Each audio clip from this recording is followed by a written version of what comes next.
আরে শুনো, এটা তুমি পিছনের পিরামিড থেকে পেলাম। আবে ইয়ার, এটার উপর কি যেন লেখা আছে।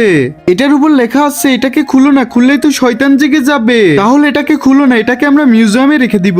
আবে ইয়ার, এটার ভিতরে তো কোনো সোনার জিনিসও থাকতে পারে। থাকতেই তো পারে, কিন্তু এটাকে আমরা কেন নিব? এটাকে মিউজিয়ামে রাখলে ভালো হবে, চলো। আরে এসব তো কিছুই হয় না, আমি তো এটাকে খুলে দেখবো। ইয়া, আমি তো মুক্তি পেয়ে গেছি। আরে তুই এটাকে খুলে কেন ফেললে? আমি তো তোকে মানা করছিলাম। নে, বন্ধ করে দিলাম। এখন বন্ধ করলে কি হবে? ও তো জেগে উঠেছে। তাহলে আমরা এখন কি করব? আবে এখন আবার কি করবে? এখান থেকে পালা। এখন এটাকে আবার ভিতরে ভরবো কিভাবে? এর উপরে কি যেন লেখা আছে। এর উপর লেখা আছে যে ওই শয়তানকে বন্দি বানাইতে হলে আমাদের কালো কিতাব আনতে হবে। এই কালো কিতাব কোথায় পাবো? এটার উপর লেখা আছে মন্ত্র বলো আর কালো কিতাবের কাছে যাও। তাহলে মন্ত্র বলো, বিজলি কা জাদু।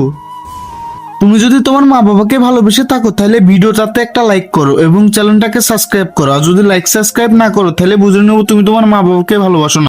আবে এটা আমরা কোথায় আসলাম? আর ওই যে কালো কিতাব।